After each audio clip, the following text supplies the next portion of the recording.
Hello, my crafty friends. Well, this is the third time I've tried to make this video. I don't know. I feel like I'm being attacked. This is the third part of our study on the dual nature of Jesus, and specifically his deity. When we will have another part, which would be part 4 of this, and then we will go to studying the part of Jesus's dual nature that is human. So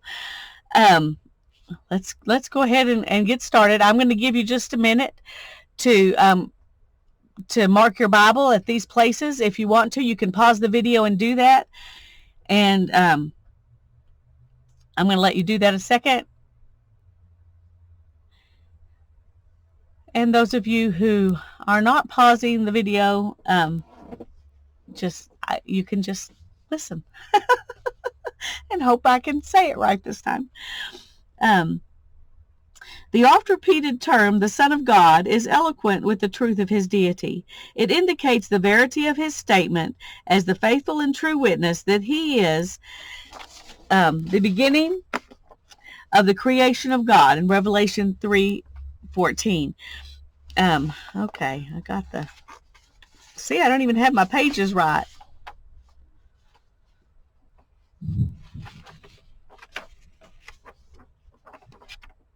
Okay, I'm so sorry, but I'm not stopping it again. Okay. Revelation 3:14 through 22 says, "To the angel of the church in Laodicea write, the Amen, the faithful and true witness, the beginning," and the other interpretation of the word where they used beginning here is origin or source of the creation of God, says this. So Jesus being the beginning of the creation of God, or the origin or source of the creation of God, does not mean that he was the first thing God created. It means he is the source of the creation along with God. That's important. It says, I know your deeds, that you are neither hot nor cold. I wish that you were hot or cold. Because you are lukewarm and neither hot or cold, I will spit you out of my mouth. Because you say, I am rich and have become wealthy and have need of nothing, and you do not know that you are wretched, miserable, poor, blind, and naked, I advise you to buy from me gold refined by fire, so that you may become rich, and white garments that you may clothe yourself, and that the shame of your nakedness will not be revealed, and eye salve to anoint your eyes, so that you may see. To those whom I love I reprove and discipline. Therefore be zealous and repent. Behold, I stand at the door and knock. And if anyone hears my voice and opens the door, I will come to him and dine with him, and he with me. He who overcomes I will grant to him to sit down with me on my throne, as I also overcame and sat down with my Father on his throne. He who has an ear, let him hear what the Spirit says to the churches. The title, the Son of God, is never used of his supernatural birth, because it's not by that birth that this relationship was brought about, but by the election of God in past eternity. He was God's eternal Son before he became the Son of Mary. Thus, when he is referred to as the Son of the Father, there is emphasized the complete and solemn setting forth of the union of Jesus with the Father in the essence of the Godhead, a union existing before the world began, a kindred title. The Son of the Highest has a theocratic significance and points to him as God's anointed king, as predicted in Psalms 2 verse 7. I will surely tell of the decree of the Lord. He said to me, you are my son. Today I have begotten you. The one Old Testament reference to the Son of God is in Daniel 3:25. And this is it. Then Nebuchadnezzar the king was astounded and stood up in haste and said to his high officials, was it not 3 men we cast bound into the midst of the fire? And they replied to the king, certainly, O king. He said, look, I see 4 men loosed and walking about in the midst of the fire without harm, and the appearance of the 4th is like a son of the gods. Now, Then Nebuchadnezzar came near to the door of the furnace of the blazing fire, and he responded and said, Shadrach, Meshach, and Abednego, come out, you servants of the Most High God, and come here. Then Shadrach, Meshach, and Abednego came out of the midst of the fire. The satraps, the prefects, the governors, and the king's high officials gathered around and saw, in regard to these men, that the fire had no effect on the bodies of these men, nor was the hair on their heads singed, nor were their trousers damaged, and nor had the smell of the fire even come upon them. And he makes the comment here, which I think is accurate, that the reason he said the fourth is like a son of the gods is because he was a heathen. He was not a believer in the one true God, but he acknowledged that the Most High God existed. So it was kind of a combination of his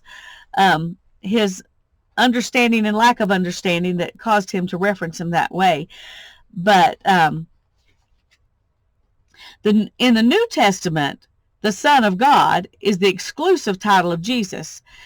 And it could be that this was Jesus in the fire, or it could be it was an angel in the fire. We don't know. So it could be that he was accurate when he says the sons of, although he says the gods, which is obviously inaccurate, because the son, whoever this was, he was a son of God if he was with these people, even if he was an angel type son of God and not the Son of God. And we'll talk a little bit more about that in just a second. The title is,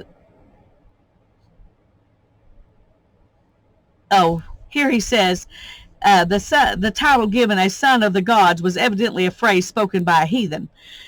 And so when he says evidently, he means it's pretty obvious that was a heathen, or he wouldn't have used that term. Okay, the title is more common. Excuse me. And I'm not sure what the RV and the AV are, so I'm not going to even worry about that.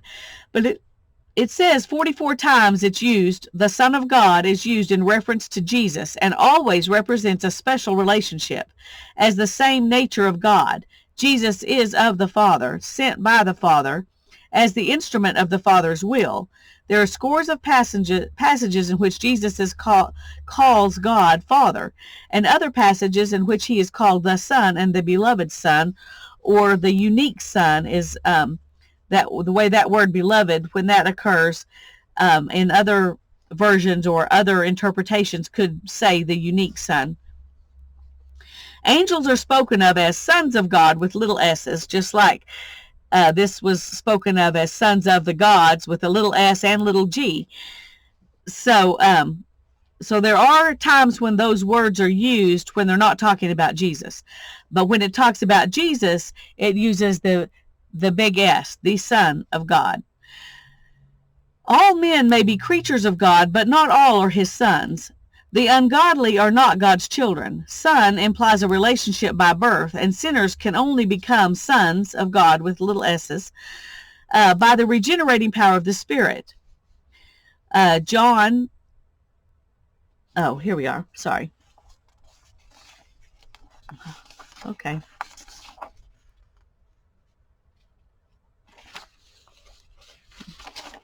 I'm sorry.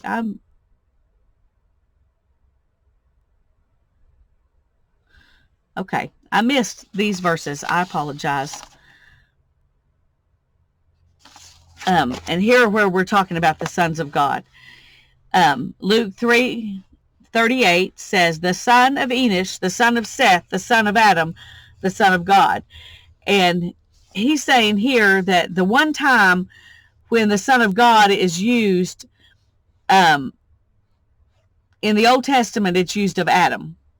And it's right here in where this is to giving the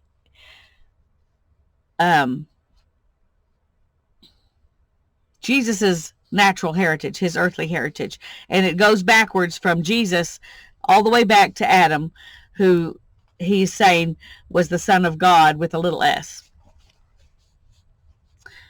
Okay, and then Job 1-6, this is where the angels come in.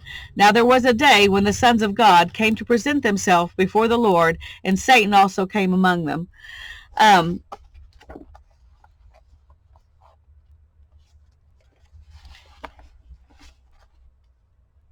there are other, I don't want to go into that right now. We're just going to leave this for now. We'll go into that another time. There are other sons of God besides angels, but they are not a son of God, like Jesus is a son of God, or even like we will be sons of God or children of God when we get to heaven. Job 38:7 is also talking about the sons of God. It says, the morning stars sang together and all the sons of God shouted for joy. These sons of God are obviously ones that are still true to him. Some of the sons of God fell, and that's why Satan, was among them. Anyway, let's go on.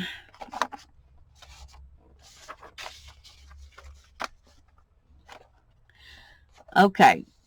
Romans 8:12 through 19 is talking about how we can become sons of God or children of God.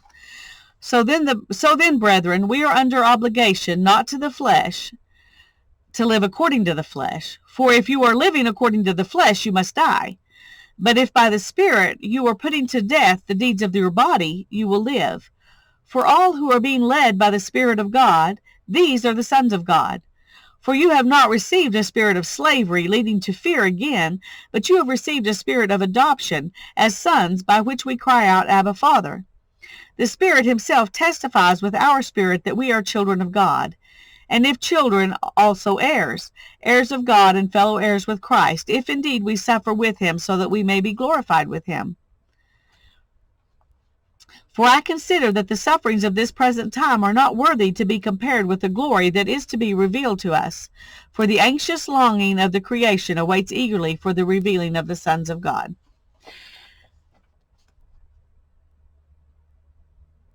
Okay. It's most important to observe that Christ alone is the Son of God. And in the Bible, when they use the big S, they're always talking about Jesus.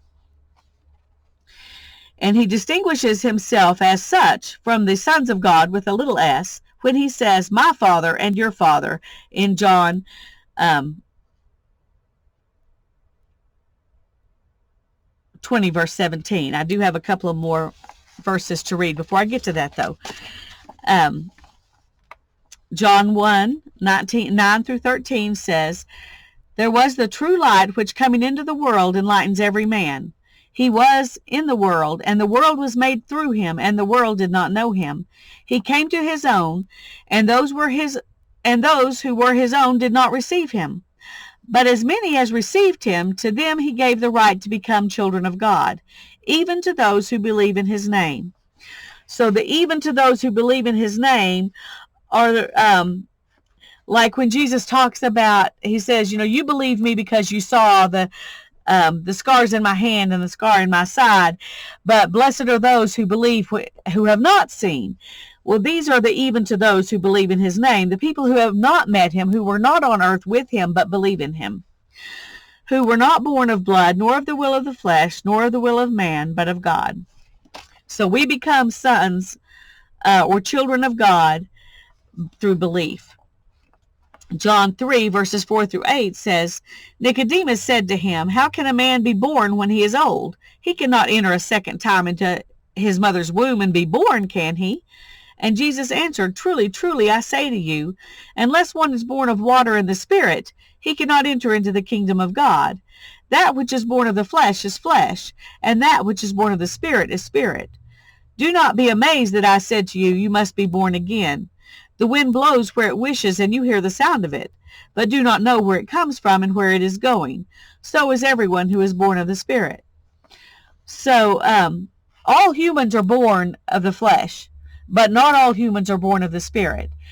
And that's what differentiates children of God from other humans who are not children of God.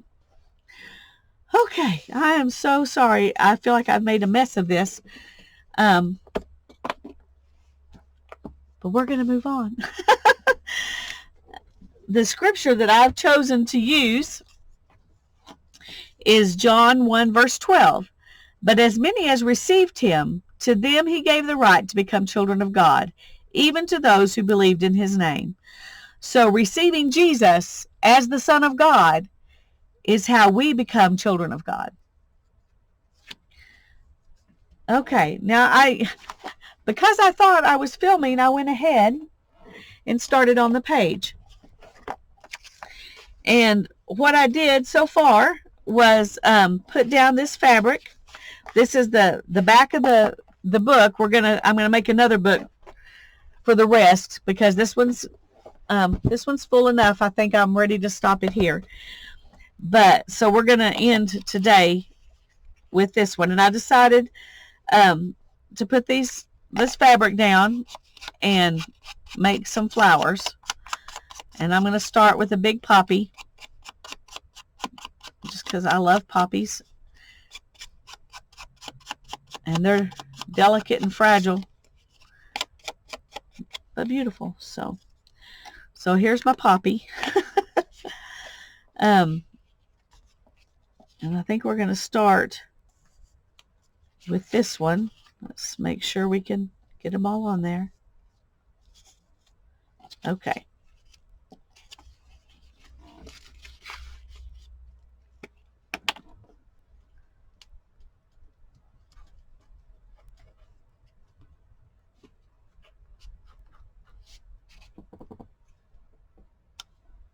Oops.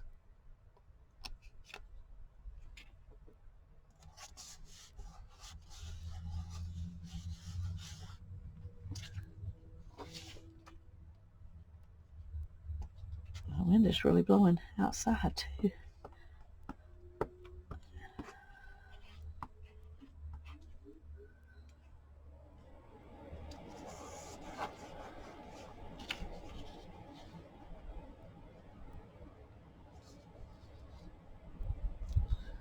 Okay. I think I moved this up a little too much, and so now my center's not going to be where I wanted it to be, but it's kind of stuck there. And I just emptied out my glue. So let's see if we can get some glue and finish this.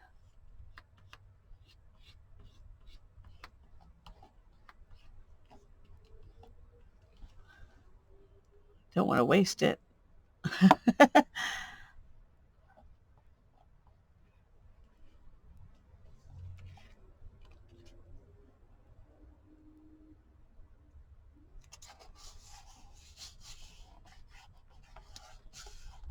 And here's the center I got out of another jelly print.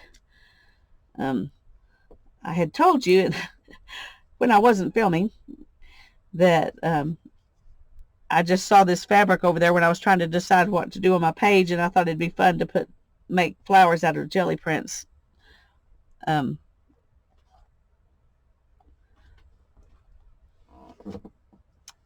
So that's what I'm doing to go on that background.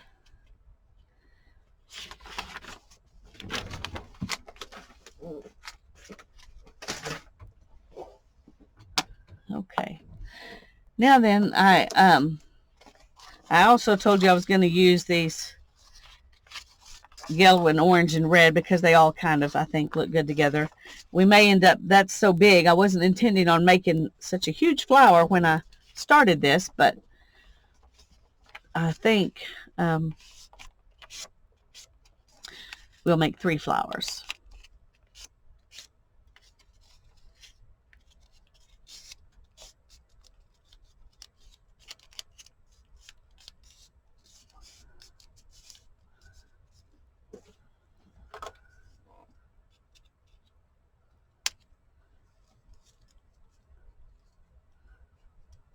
I don't know if this is going to work.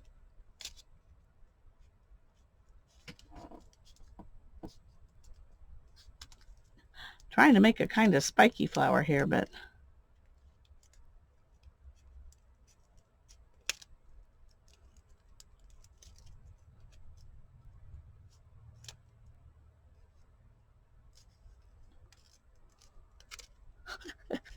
I'm just making a mess. That's what I'm doing.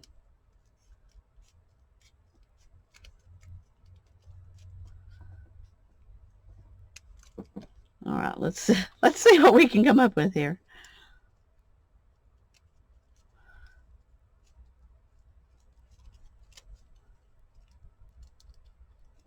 Okay.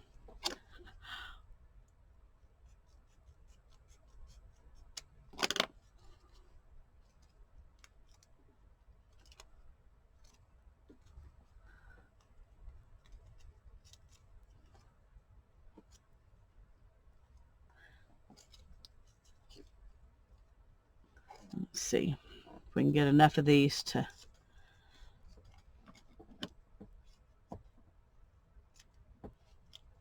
make a flower, or if we're going to have to do this again. Oh, that's kind of pretty. That may end up being a flower just like that. I think I kind of like that. Okay. Let's stop with that, and let's put a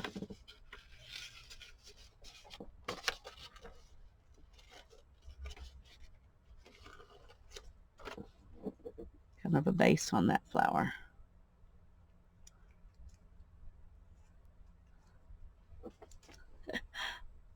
Like that. Okay. Well, there's flower number 2. Now, if I can get it glued down without messing it up. And I inked the other one in this blue. The poppy I inked in this blue. I think I'm going to ink this one in this, just to be something different.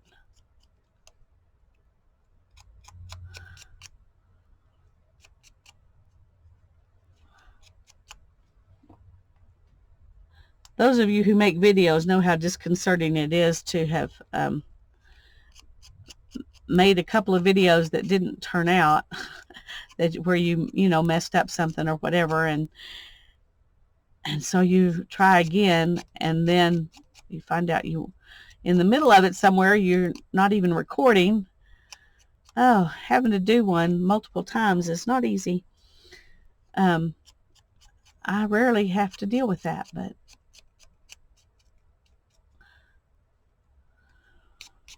I hope that this is that you will think it was worth the effort for me to go ahead and do it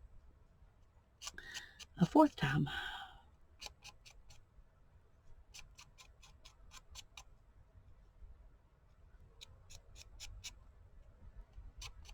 In fact, the 3rd time, when I realized in the middle of it that I wasn't recording, I went back to try to see where I was, and I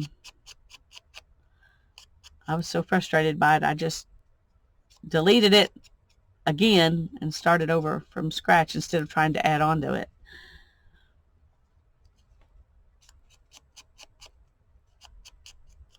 So I apologize for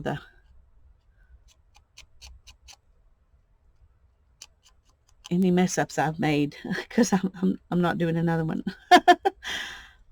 This one's going out, even with missed speaks and so forth.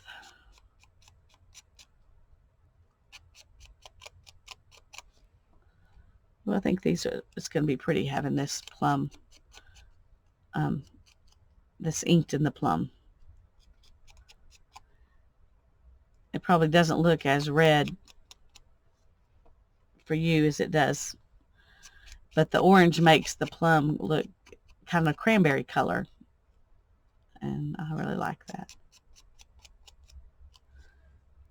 Okay.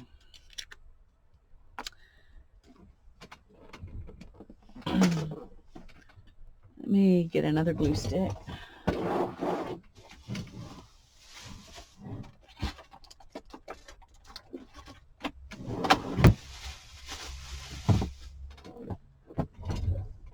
Okay.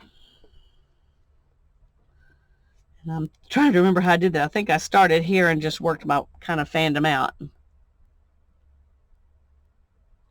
I probably should do these with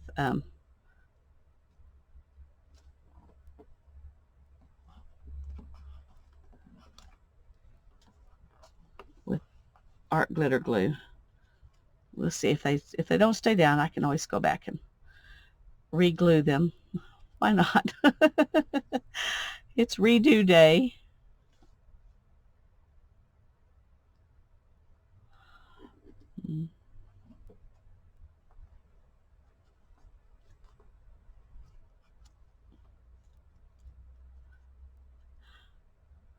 I hope your Sunday is going nice.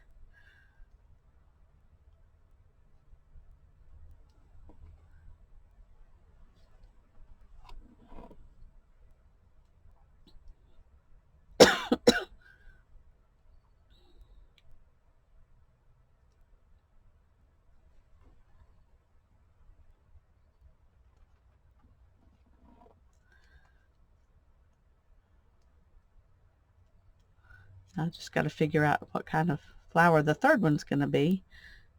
I think it's going to be yellow.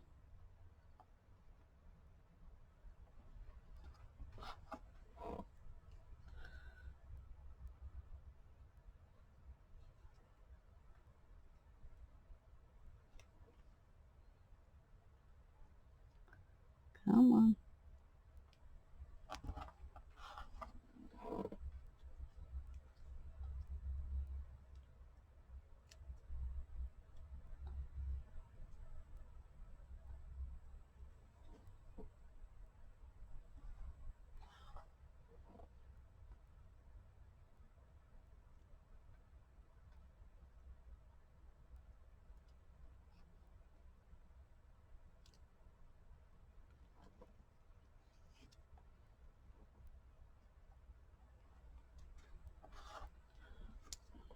Okay.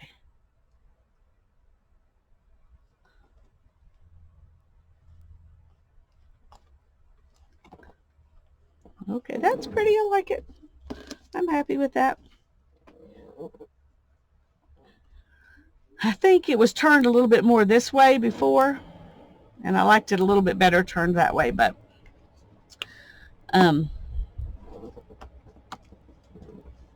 it'll be okay. Alrighty, and now then I've got this paper to make a yellow flower with.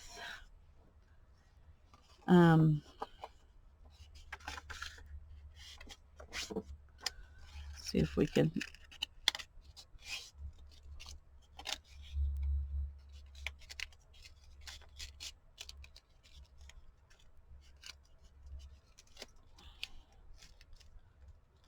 use some bigger scissors. Maybe it'll be easier.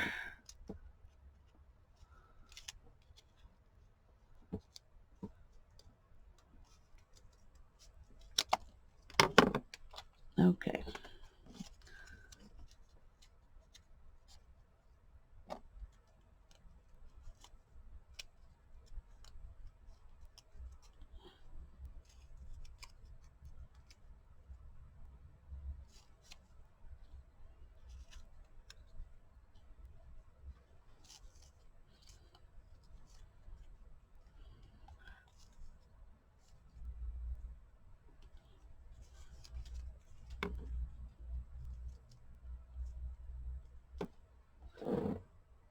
Okay, that looks good. We'll scoot it up that way a little bit. And then we need a center. Let's take it has a little bit of pink on it, so I'm going to take some out of this for its center.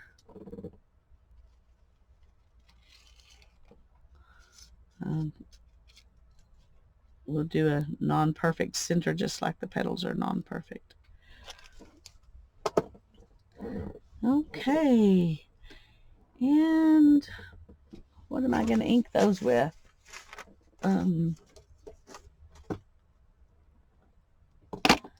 Let's see.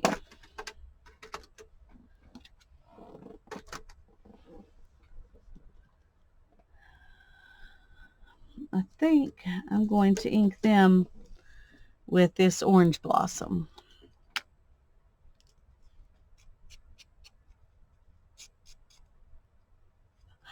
This rice paper that I've got here is it's not very easy to ink. That's all right.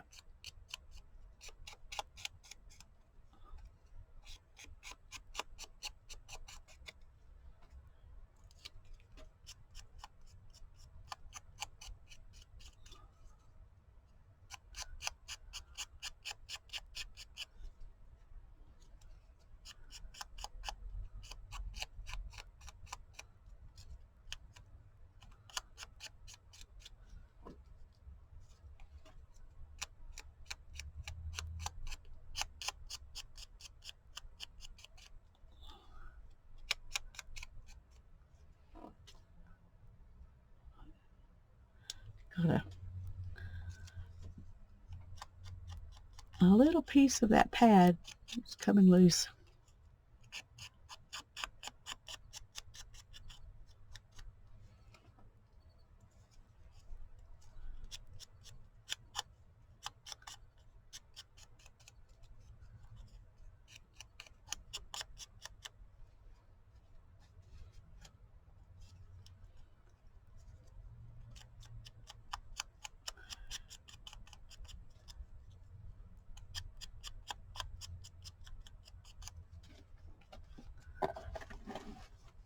Okay. I tried to zoom in so you could see pretty good, but it's easy to get out of frame when you do that. Okay. I'm going to start with this one.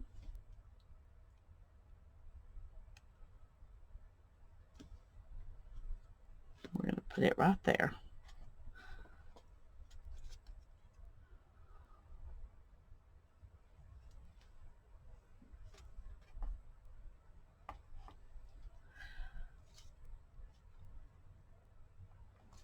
Well, I didn't get much glue on there evidently.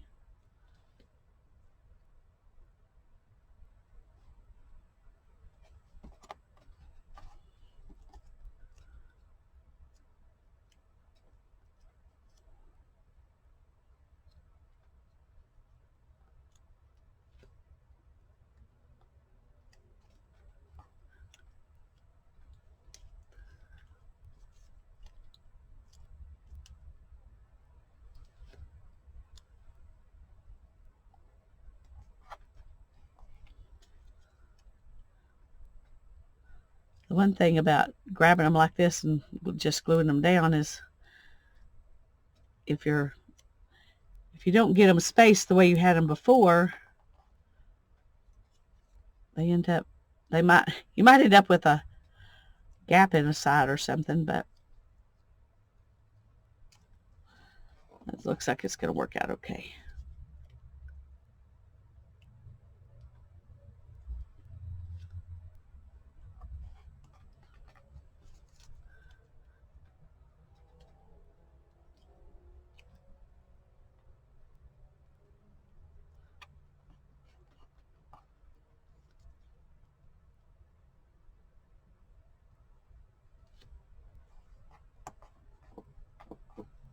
There we go.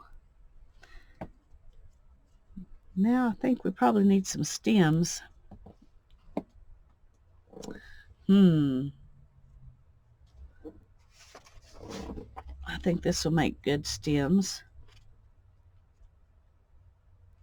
And I should have put the stems somewhere underneath.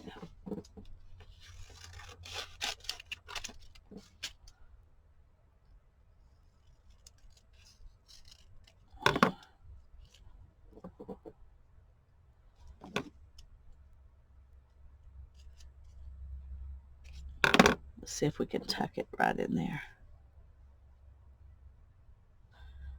A little sharper.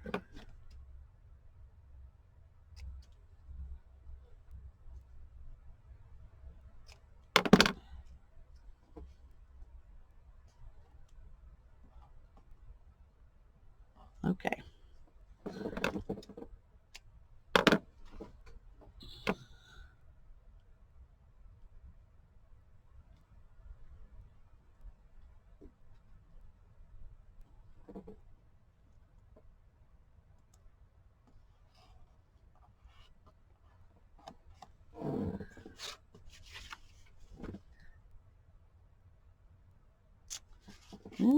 I'm wondering if we really need the stems.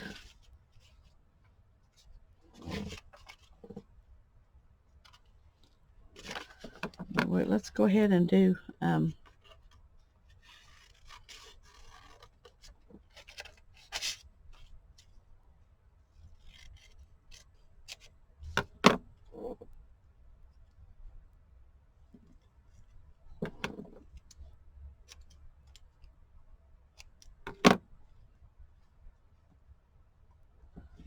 okay, that one looks kind of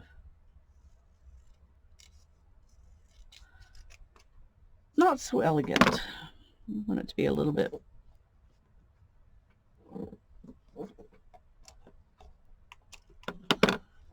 Okay.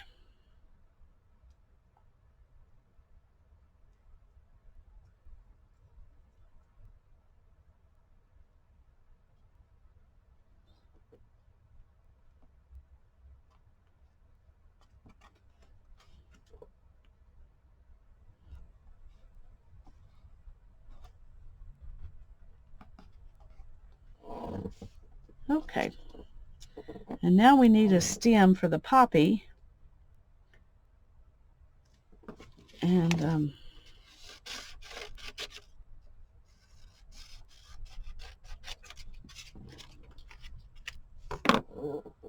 we're just going to make it like that.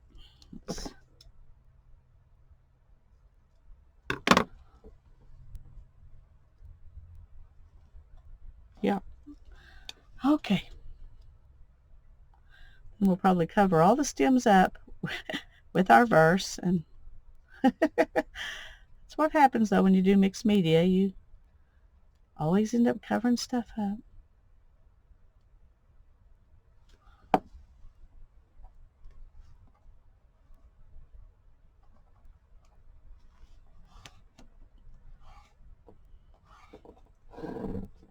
Okay.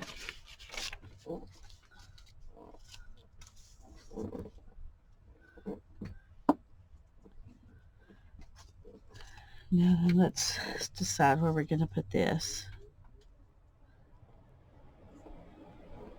We can put it there, or we can put it up here. I think down here. I think down here. And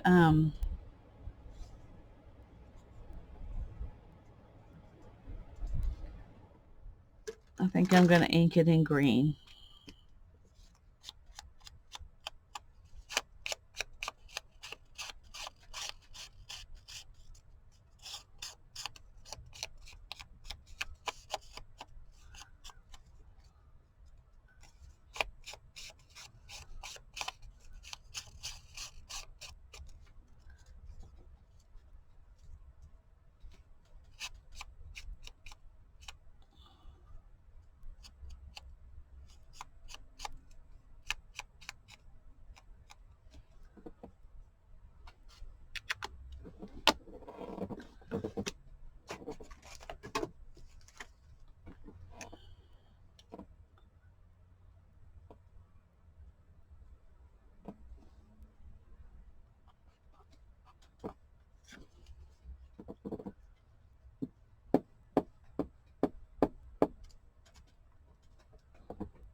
I'm going to go ahead and put it over to the side. Otherwise, I have to try to make sure it's centered, and I'm not very good at centering, so there we go. John 1, verse 12 says, "But as many as received him, he gave to them the right to become children of God, even to those who believe in his name." I hope you believe in Jesus, in his name. That's my prayer for you today.